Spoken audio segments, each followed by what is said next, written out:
almost 300 years before the first films were projected onto a screen. Caravaggio was already creating images that feel remarkably cinematic.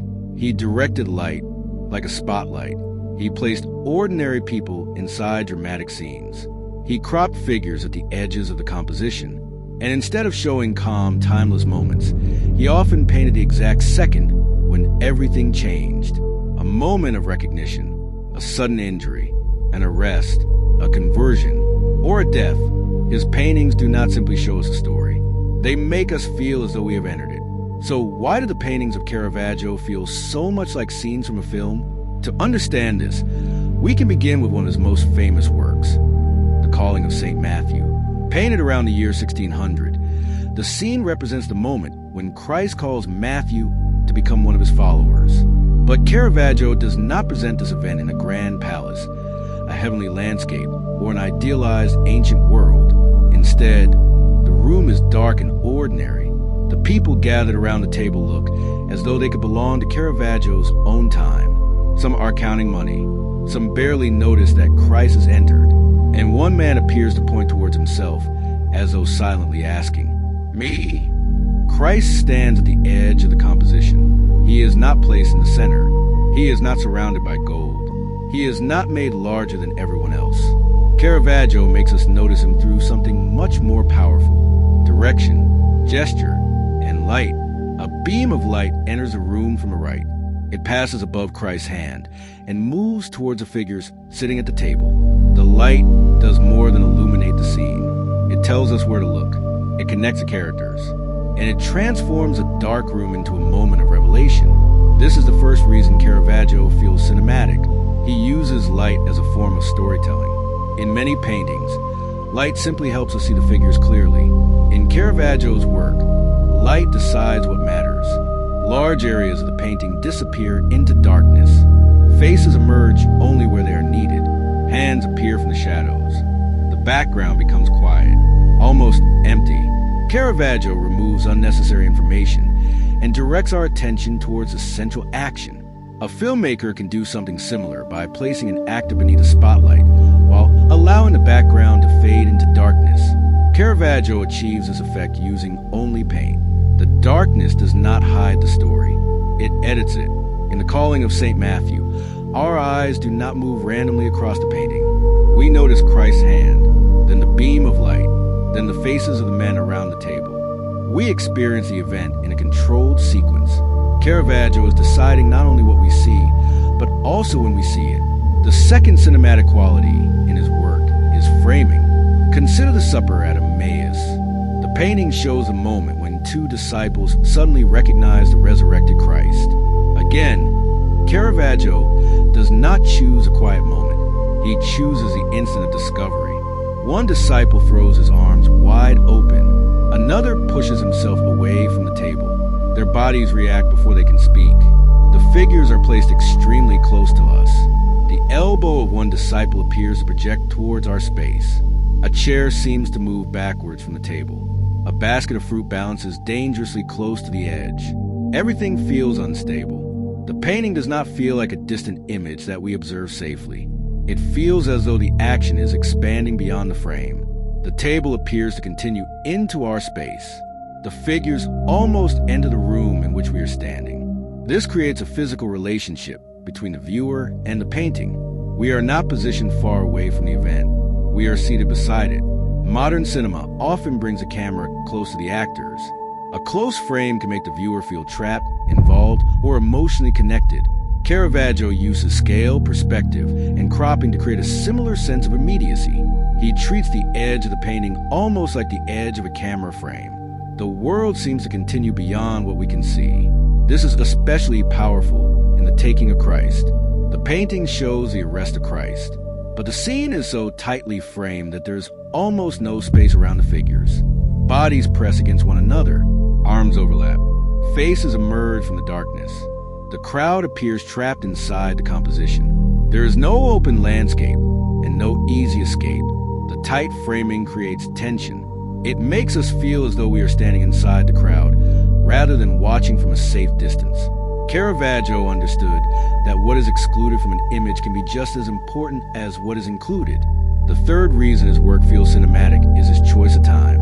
Caravaggio rarely chooses the calmest part of story. He chooses a decisive second. In Boy, Bitten by a Lizard, the young man does not calmly examine the animal. He recoils at the moment of pain. His shoulder rises. His mouth opens. His hand pulls away. We do not need to see what happened before. His reaction tells us everything. But the image also encourages us to imagine the missing moments.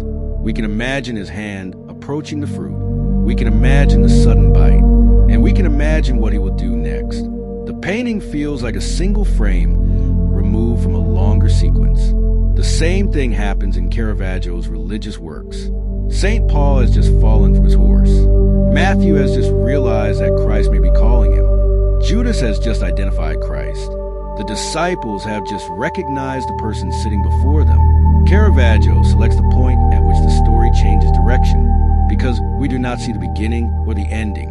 Our minds complete them. We imagine what happened 1 second earlier, and we anticipate what will happen 1 second later. That missing time creates suspense. Cinema also depends on this relationship between what is shown and what is imagined. A film does not need to show every moment. It only needs to show the right ones.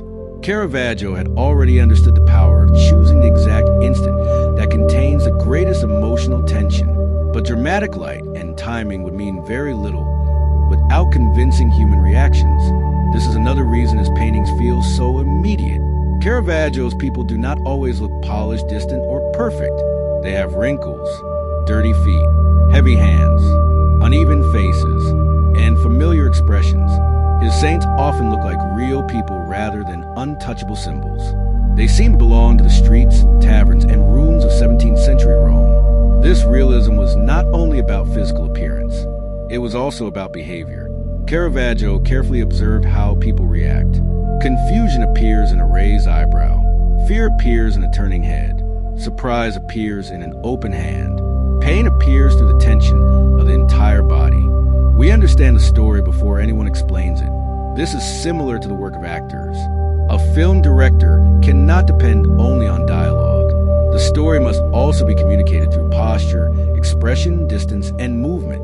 Caravaggio arranges his figures in the same way. Every hand has a purpose. Every face responds to another face. Every body directs our attention somewhere else. The people in his paintings do not simply pose. They perform. And yet, Caravaggio's realism should not make us believe that these scenes were accidental. They are carefully constructed. In The Calling of St. Matthew, gestures form a visual chain across the painting. Christ points towards a table. The light follows the same direction. The figures turn towards one another. One gesture produces another. In the supper at Emmaus, the body spread outward from Christ.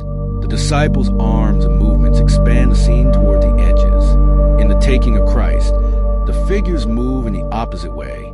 They collapse inward. The space becomes compressed. The painting feels crowded and suffocating. Caravaggio controls the scene almost like a stage director. He decides where every person stands. He decides which face receives light. He decides which parts of the room disappear. He uses empty darkness to create silence. He uses diagonal lines to create movement. And he uses a distance between bodies to create either openness or pressure. Nothing is truly accidental. Even the chaos is designed. This may be the greatest connection between Caravaggio and cinema. Both art forms use space, light, framing, and human movement to guide emotion. A story is not communicated only through the subject. It is communicated through the way the subject is presented. Caravaggio's own life has often contributed to the dramatic way people understand his art. He lived a turbulent life in Rome. He became involved in arguments and violence. After killing a man, he fled the city and spent the final years of his life moving between different places while attempting to receive a pardon. It is tempting to explain every dark painting through his personal history, but his art should not be reduced to his reputation. The drama in his paintings came from careful observation, technical control, and deliberate composition. His life may have been violent, but his paintings are not powerful simply because he was violent. They are powerful because he knew how to transform human conflict into visual structure. He knew how to make darkness feel like a physical space. He knew how to make light feel like an event. and he knew how to make a painted figure appear to breathe, react, and move. Caravaggio died in 1610, but his influence spread across Europe. Artists adopted his dramatic contrast between light and darkness. They followed his use of ordinary models. They placed figures close to the viewer, and they continued exploring the emotional possibilities of tightly framed scenes. Centuries later, photographers and filmmakers would use many of the same visual tools: a face emerging from darkness, a narrow beam of light, a crowded frame, a gesture frozen at the point of maximum tension. This does not mean that Caravaggio invented cinema. Cinema developed through its own technologies, artists, and history. But Caravaggio understood something that later became essential to filmmaking. An image becomes powerful when every visual decision directs the viewer towards one unforgettable moment. His paintings do not ask us only to admire them. They position us inside the scene. We become another person standing in the dark room, another guest sitting beside the table, another body pressed into the crowd. Caravaggio painted more than religious stories. He painted the experience of witnessing something happen. And that is why, more than 400 years later, his work can still feel like cinema.